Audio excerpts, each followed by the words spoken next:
अभी वो वीडियो आपकी कैंसिल होगी बीच में, तो उसके आगे टॉपिक हम बात कर रहे हैं। अभी दोनों वीडियो में सेंड करूंगा अभी आपको, ठीक है। इसमें नेक्स्ट इसमें दिया हुआ है वह number of vectors act in different direction. Number of vectors जो है जब अलग अलग डायरेक्शंस में आपके एक्ट हो, तो उस केस में उनको कैसे आप अरेंज करोगे। इस केस में देयर आर 4 वेक्टर्स। मान लो एक वेक्टर ये लिया हमने ए वेक्टर, एक वेक्टर मान लो बी वेक्टर ले लिया, एक सी वेक्टर लिया हुआ है, एक आपका डी वेक्टर है। There are 4 vectors acting in the different directions। अलग अलग 4 वेक्टर्स मैंने लिए हुए हैं जो आपके डिफरेंट डायरेक्शंस के अंदर क्या हो रहे हैं, एक्ट हो रहे हैं। इनको आपको यदि अरेंज करना है तो ये आएगा आपका, वही बात है, head of the first vector coincide with the tail of the b vector and whose head coincide with the tail of the c vector and whose head coincide with the tail of the d vector। Then a single vector drawn, from the tail of the first vector or head of the last vector represent the resultant vector। इसको इस प्रकार की ठीक है, थोड़ा ठीक तरीके से हम इसको बना रहे हैं दोबारा। नंबर ऑफ वेक्टर्स जो है डिफरेंट डायरेक्शंस के अंदर लगे हुए हैं। एक वेक्टर हमने ये ले लिया, सीधी सी मेथड वही है। फर्स्ट का हेड कोइंसाइड होगा दूसरे वेक्टर के टेल से, और इसका हेड कोइंसाइड होगा tail of the C vector, और इसका हेड कोइंसाइड होगा डी वेक्टर के टेल से। then the first head then the tail of the first vector and head of the last vector represent the resultant vector। ये resultant vector आपका होगा, ये क्या होगा, ये आपका resultant vector होगा। वैसे यदि हम देखो इन दो वेक्टर्स का ऑर्डर सेम है, हम इसको ऐसे ड्रा करते हैं तो ट्रायंगल लॉ वेक्टर एडिशन की फॉर्म में हो गया। यदि आप एरो लगाते हो तो रिजल्टेंट वेक्टर इसका जो होगा वो इन दोनों वेक्टर की डायरेक्शन सेम है, टेल हेड। रिजल्टेंट वेक्टर इसका क्या आएगा, इसका रिजल्टेंट वेक्टर यही आएगा, a vector plus b vector. Sides का नाम डाल दो O P Q S T, ठीक है। ऐसे ही यदि इन वेक्टर्स को हम यहां से ज्वाइन करते हैं, मान लो ऐसे, ये भी हो गया, ठीक है। यहां से हो गया, देखो 3 वेक्टर हो गए बार, एक वेक्टर ये रहा, एक ये रहा और एक ये रहा। ये भी आपका रिजल्टेंट वेक्टर ही होगा। इस केस में 3 वेक्टर्स हो गए, एक ए हो गया, एक बी हो गया, एक सी हो गया। तो यहां से यदि इसको आप ज्वाइन करते हो, रिजल्टेंट वेक्टर क्या है इस केस में, a vector plus b vector plus c vector, ये आपका होगा इस केस में, ठीक है। तो नंबर ऑफ वेक्टर्स यदि आपके अलग अलग डायरेक्शंस में जुड़े हुए हो तो उनका एडिशन इस प्रकार से होगा। एक इसको बोलते हैं polygon law of vector addition. Polygon law of vector addition.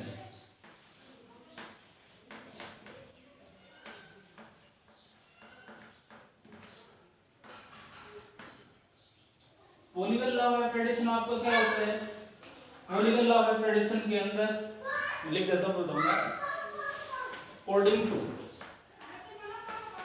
Polygon law of vector addition, according to polygon law of vector addition, if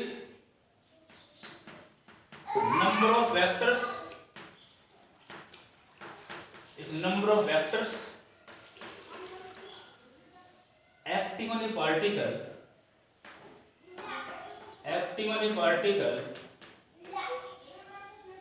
at the same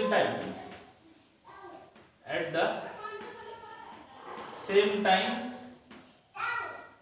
be represented in magnitude and direction be represented in magnitude and direction. एक particle के ऊपर number of vectors आपके act है, वो represent क्या करेंगे, वो represent करेंगे मैग्नीट्यूड और डायरेक्शन को रिप्रेजेंट करेंगे bye the various sides, bye the various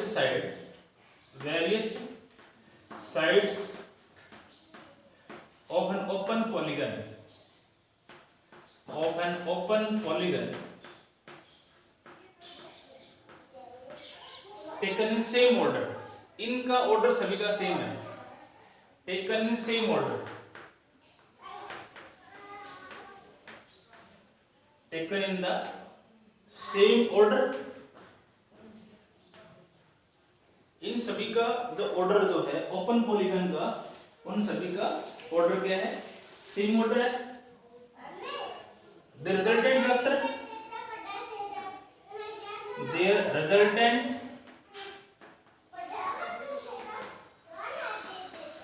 resultant vector is closing side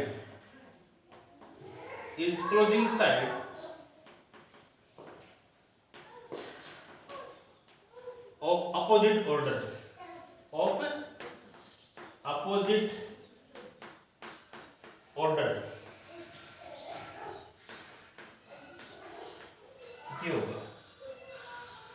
भाई। Polygon law of vector addition के अंदर हमने ये बताया है नंबर ऑफ वेक्टर्स आपके एक्ट होंगे एक पार्टिकल के ऊपर, उनका मैग्नीट्यूड भी होगा और डायरेक्शन भी होगा।